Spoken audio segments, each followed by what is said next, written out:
আল্লাহ পাক সুবহানাহু ওয়া তাআলা ফেরেশতাদেরকে নিয়ে একটা বৈঠক করলেন। বৈঠকের মধ্যে আল্লাহ পাক ফেরেশতাদের থেকে একটা পরামর্শ নিতে চাইলেন।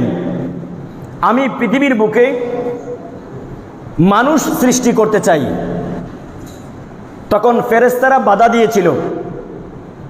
ফেরেশতারা বলেছিল, আল্লাহ, জিন জাতিরা পৃথিবীর বুকে এসে একে অপরের সাথে অন্যায় জুলুম করেছে, নির্যাতন করেছে, রক্তপাত করেছে, ফিতনা ফাসাদ করেছে। আমাদের ভয় হচ্ছে মানুষ জাতীয় পৃথিবীতে গিয়ে একে অপরের সাথে ফিতনা ফাসাদের মধ্যে তারা জড়িয়ে যাবে, একে অপরের শরীর থেকে তারা রক্ত জড়াবে।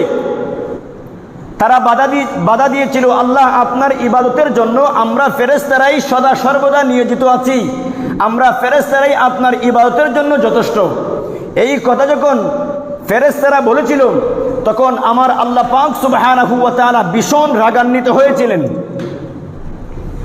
এমন রাগান্বিত হলেন যে আল্লাহ পাক সুবহানাহু ওয়া তাআলার রাগকে কমানোর জন্য কোনো বিকল্প রাস্তা ছিল না। সমস্ত ফেরেশতারা ভয়ে কাঁপতে শুরু করল।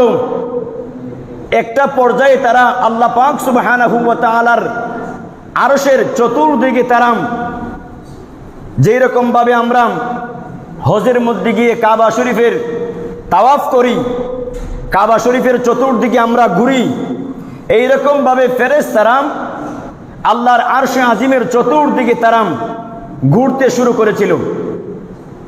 তারা যখন 7টা তাওয়াফ করেছিল, 7 বার চক্কর দিয়েছিল, এই দৃশ্যটা নতুন ছিল। এই দৃশ্য দেখে আল্লাহ পাক সুবহানাহু ওয়া তাআলা ফেরেশতাদের প্রতি যে রাগান্বিত ছিলেন, আল্লাহ পাক খুশি হয়ে গেলেন, আল্লাহ পাক ফেরেশতাদের প্রতি সন্তুষ্ট হয়ে গেলেন। আল্লাহ পাক ফেরেশতাদেরকে ডাকলেন, ও ফেরেশতারাম, তোমরা এখন যে আমার আরশে আজিমের চতুর্দিকে চক্কর দিয়েছো, এটা আমার কাছে খুব ভালো লেগেছে, আমার পছন্দ হয়েছে। তোমরা পৃথিবীতে যাও, গিয়ে একটি ঘর নির্মাণ করো, একটা ঘর নির্মাণ করো। আমি পৃথিবীতে মানুষ সৃষ্টি করব। আর তোমরা যে বলেছো আমার বান্দারাম ফিতনা ফাসাদের মধ্যে জড়িয়ে যাবে, গুনাহের কাজের মধ্যে জড়িয়ে যাবে, একে অপরের শরীর থেকে রক্ত জড়াবে।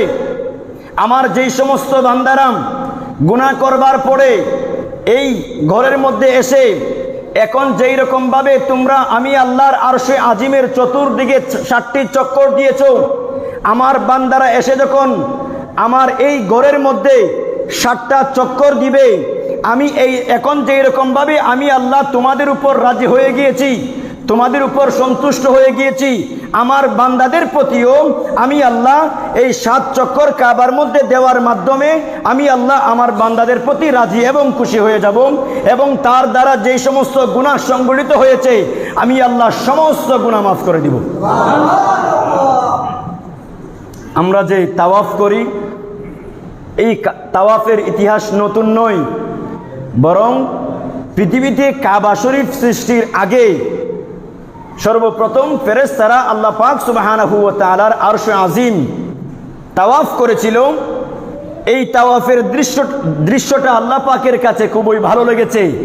এই দৃশ্যটা আল্লাহ পাক আমাদের জন্য নিয়ম করে দিলেন, বান্দা, আমি জানি তোমরা গুনাহ করবে, অন্যায় করবে, ভুল করবে, তোমরাও যখন আমি আল্লাহর খানে কাবা শরীফ তোমরা তাওয়াফ করবে, এর মাধ্যমে আমি আল্লাহ তোমাদের সমস্ত গুনাহ মাফ করে দিব।